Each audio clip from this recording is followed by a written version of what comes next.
我不费力气了。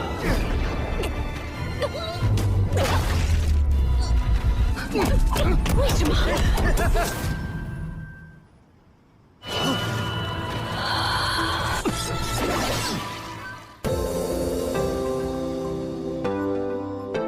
Halo guys, kabar kalian gimana hari ini? Semoga dalam kondisi baik-baik saja ya. Kali ini admin akan melanjutkan alur cerita Over the Divine Realm. Jika kalian lupa dengan episode sebelumnya, bisa cek di kolom playlist ya. Atau silahkan klik aja link alternatifnya yang telah admin sediakan di bagian atas kanan layar. Baiklah, tanpa berlama-lama lagi di opening, inilah alur cerita kelanjutannya. Setelah kemarin Xiang memasang formasi pelindung negara, tapi dia tak tahu kalau siluman rubah berhasil masuk.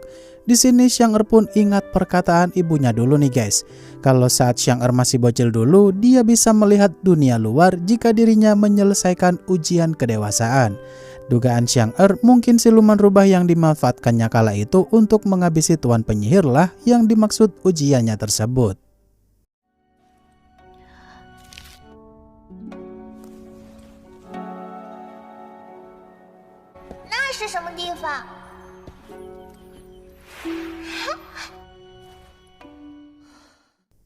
Di sisi lain, siluman rubah yang udah sampai di bagian depan istana negara Zhao.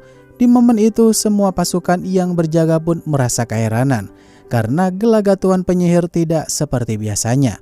Setelah diamati dengan seksama, komandan pasukan itu pun menduga kalau Tuan Penyihir sepertinya dirasuki oleh roh jahat.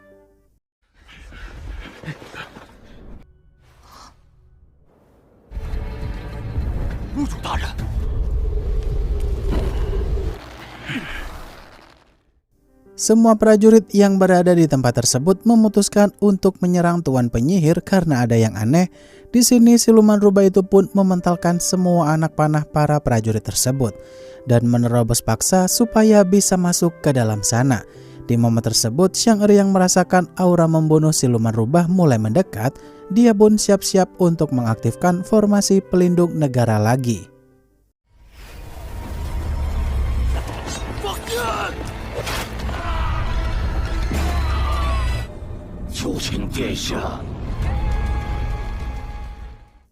Siluman rubah yang saat itu melihat sosok Phoenix api milik ibunya Xiang di sana, dia pun auto muak banget nih dengan Xiang yang saat itu memanggil Phoenix tersebut.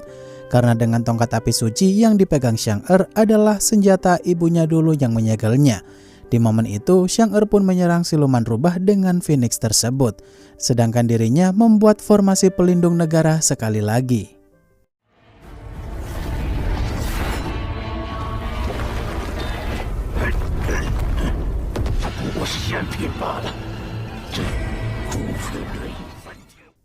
Changju dan Xiaoling yang melihat pertarungan mengerikan itu dari balik jendela, Tetua Lu pun nyuruh mereka berdua untuk jangan keluar dulu karena bahaya.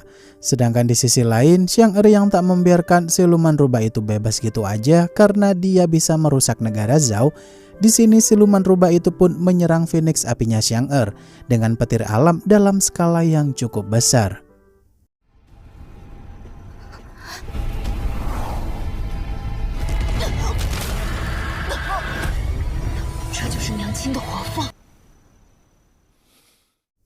Xiang yang saat itu terluka parah karena jika Phoenix apinya di sana terluka, maka dirinya pun ikut terluka pula. Melihat hal itu, siluman rubah di sana pun melancarkan serangan lagi. Sedangkan Xiang juga harus melawan balik jika tak ingin negara Zhao hancur. Kemudian dua serangan kuat mereka berdua pun bertabrakan hingga akhirnya membuat ledakan kekuatan spiritual yang cukup besar.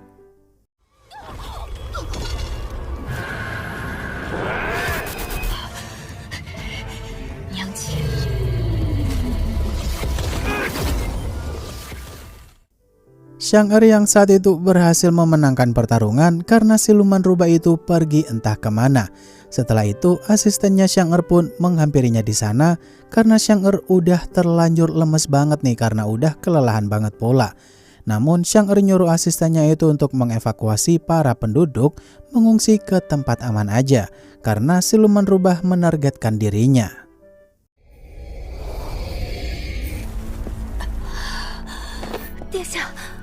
大阵损耗让宫中的 Siluman rubah yang saat itu terluka parah sampai-sampai lengan tubuhnya Tuan Penyihir putus. Hingga akhirnya dia pun memutuskan untuk mencari tubuh fisik lainnya supaya bisa melawan balik Xiang Er nantinya. Sedangkan di sisi lain, para pembunuh bayaran negara tetangga yang kemarin disewa oleh Tuan Penyihir, mungkin mereka akan jadi tumbal yang cocok bagi siluman rubah itu nantinya.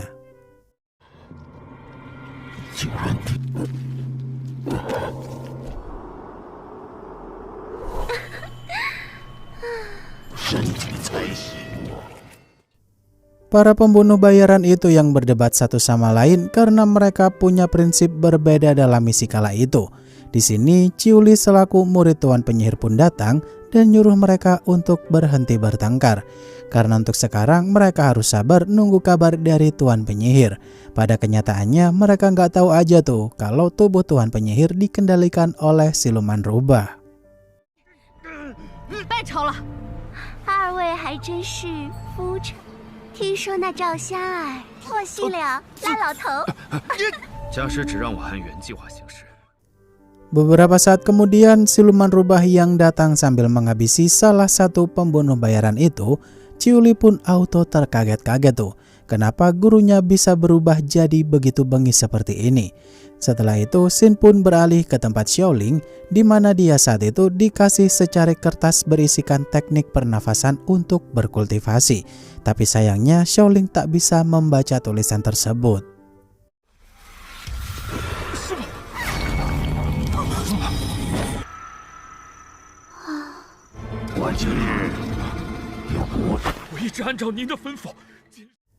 Changju yang saat itu datang sambil ngasih tahu Ketua Lu jika pertarungan Xiang Er udah selesai. Di sini Changju penasaran banget nih sama siapakah yang membebaskan siluman rubah tersebut. Kata Ketua Lu, dia juga nggak bisa menebak siapakah pelakunya. Tapi kalau dugaan Changju sih pelakunya adalah Xiang Er.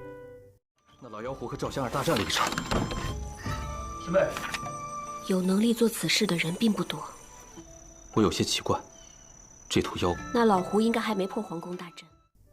Ketua Lu yang saat itu memerintahkan mereka berdua untuk jangan pusing-pusing mikirin hal itu, karena yang terpenting sekarang tuh bagaimanakah cara mereka untuk bisa keluar dari negara Zhou sana hidup-hidup. Kemudian Changju yang bertanya kepada Ketua Lu perihal apa yang akan dia lakukan jika ranahnya turun seperti sekarang.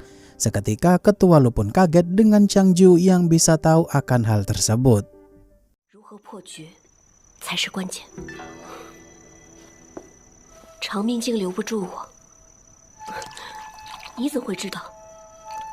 陆姑娘， Ketua Lu yang saat itu memberi nasihat kepada Changju supaya dia jangan salah berkata kepada orang asing di kemudian hari. Karena takutnya tuh Changju bisa ditargetkan orang kuat jika dirinya tak sengaja bertemu musuh yang tak seharusnya dia singgung. Setelah itu, Xin pun beralih ke tempat siluman rubah yang saat itu menghabisi ketiga pembunuh bayaran Tuan Penyihir, di mana siluman rubah itu pun merasuki jasad mereka bertiga. 我会重来一遍，如果可以。陆姑娘真是剑心通明。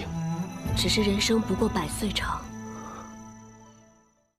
Di sisi lain, kakek penasehat negara yang dapat kabar jika siluman rubah telah bikin onar di pusat kota, tentu aja kakek penasehat negara itu pun gak habis pikir aja tuh kalau Tuan Penyihir kebanggaan negara Zhou ternyata bisa dikalahkan.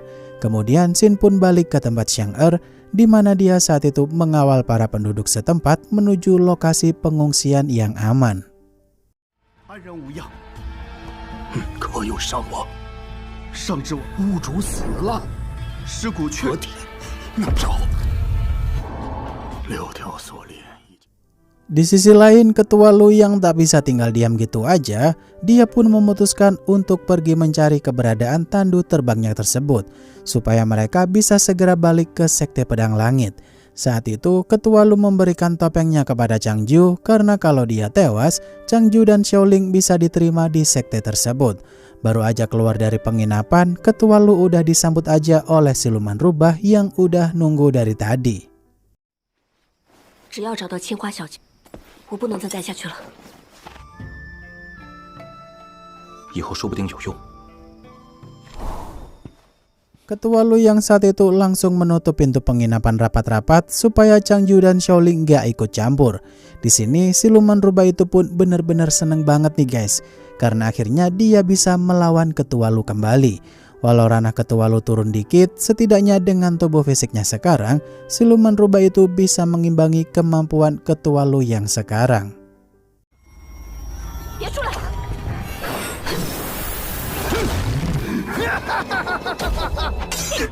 比想象中来得还快。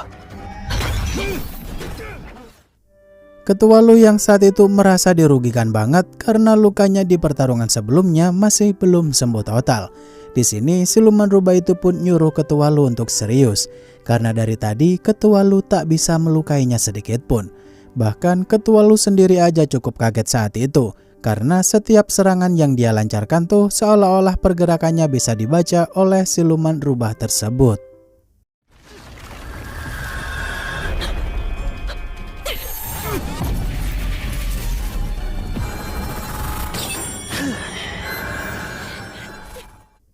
Ketua Lu yang saat itu dibikin terpojok oleh siluman rubah itu sampai-sampai dia dicekik hingga tak berdaya. Di sini Ketua Lu pun melihat kenangan masa lalunya sewaktu kecil nih, di mana dia dulu tuh sering disiksa oleh bapaknya sampai-sampai ibunya pun berusaha melindungi Ketua Lu. Setelah itu datanglah Changju dengan begitu epiknya menyelamatkan Ketua Lu, di mana Changju datang-datang langsung menebas lengan kiri siluman rubah itu. 我不费力气了。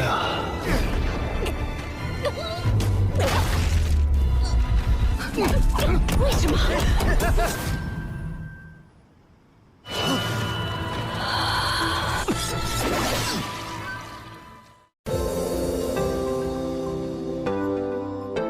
Waduh, momen kedatangan Changju bener-bener epic banget nggak tuh? Setelah kemarin diem doang, episode berikutnya nanti Changju bakal turun tangan. Untuk lanjutannya, sabar ya, karena episode berikutnya mulai rilis minggu depan. Baiklah, akhir kata terima kasih untuk kalian yang udah nonton sampai akhir, dan sampai jumpa di video selanjutnya ya. Bye-bye.